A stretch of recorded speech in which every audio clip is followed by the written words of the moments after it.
There comes a moment in every nightmare when fear stops whispering and begins to command. That moment came for me on the third night inside the castle. I was no longer confused, no longer doubtful. I was certain of only one thing. If I did not escape soon, I would not escape alive. The candle beside me burned low. Its flame trembled, not from wind, but from something moving beyond the walls. The castle was awake, and it knew my thoughts. I waited. I waited until the silence in the castle ceased to be an absence of sound and became a physical thing, a weight upon my chest, a pressure in my ears, a thick velvet cloak smothering the very idea of noise. It was a silence that felt centuries old, curated and deliberate. And only when I felt it might truly crush me did I move to shatter it. The groan of the iron hinges was a scream in that perfect quiet. Before me, the corridor unveiled itself, a gullet of stone and flickering shadow. It stretched, impossibly long, a perspective drawn by a mad architect. The candles lining the walls did not welcome me. They flinched. Their light recoiled, then leaned in, curious and hungry, making the dancing stones seem to breathe. I carried nothing of value, a sliver of steel, cold against my thigh, and a hope so fragile it was almost pathetic. The hope that a maze built by mortal hands could be comprehended and cheated by a mortal mind. Every step I took was a betrayal. The flagstones sang out beneath my boots, a rhythmic treachery that echoed down into the gut of the place. The shadows between the arches were too deep, too still. They felt like watching sentinels holding their breath. I repeated it like a prayer, a mantra against the rising tide of primal fear. This was built by men. These stones were cut by men. This darkness is just the absence of a candle. It was the last lie I told myself, and I clung to it as I began my descent. The stairway downward was an invitation into the earth's own belly. It was a spiral cut from the living rock, drinking the warm light from above and offering only colder, damper blackness in return. Each step was a step past reason, past the memory of sun. The air changed. It grew thick, tasting of tomb damp and minerals. The walls were no longer dry. They gleamed, sweating a viscous chill, as if the castle were not a structure, but an organism, and this was its cold, circulating blood. Then, the smell found me. It was not one scent, but a layered history of decay. The loam of old earth, the sour tang of rotting matter, and beneath it, subtle and horrifying, a cloying sweetness, like overripe fruit left to ferment in a grave. It was the smell of something that had finished dying long ago, yet was not still. At the bottom, a door, iron-bound, massive, a mouth of dark oak. My hand, trembling, found the rough metal of the latch. It yielded without resistance. The door was not locked. That simple fact iced my veins more completely than any barred passage. A locked door says, keep out. An open door says, enter and be claimed. I pushed. The darkness beyond did not part. It spilled. It poured out over the threshold, like ink, like oil, heavy and substantive. I stepped into the black, and the moment the void swallowed me whole, the door sighed shut behind. The sound was not a slam, but a seal. The final, soft click of a lid. Light returned, not from above, but from within the stone itself. Faint, phosphorescent glow that seemed to weep from the mortar. It revealed a crypt, a forest of the dead. Rows upon rows of stone coffins, some pristine and sealed with lead. Others shattered open like discarded seed pods. The silence here was different. It was a listening silence. Drawn to one sarcophagus, my footsteps were the only sound in 1,000 years. The lid was shifted. Inside, repose. A figure, a man in garments of a forgotten century, lay in perfect, undisturbed peace. His face was not a skull, but a face, pale as marble under moonlight, lips full and a shocking, fresh red. He was not dead. He was waiting. As I stared, his eyes opened. No flutter, no blur of awakening. They were simply shut, and then they were open.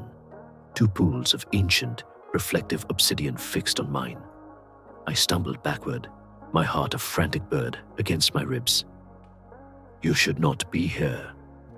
The voice came from behind, soft, cultured, and as cold as the crypt air. He stood at the chamber's entrance, the Count. He was not breathing hard. He was not angry. He observed me with the tranquil, detached interest of a scholar examining a rare insect that has wandered onto his page. "This place is sacred," he continued, his voice weaving through the coffins.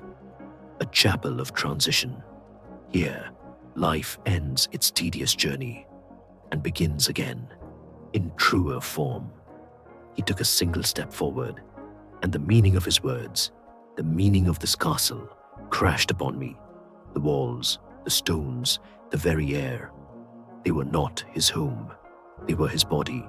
The towers were his limbs, the corridors his veins, the crypt his still, silent heart. And I was now a pulsing, frightened speck within its chambers. I ran. Reason dissolved into pure animal instinct. The stairway upward seemed to elongate, each step multiplying. The corridors I had memorized were now strangers. They twisted, they bled into one another, a living labyrinth awakening to the chase. The castle shed its pretense. Doors slammed of their own accord, not to block me, but to herd me. Shadows detached from walls and slid against the flow of the candlelight. And laughter, soft, feminine, and threaded with a terrible delight, echoed from nowhere and everywhere. I could hear them now, truly hear them.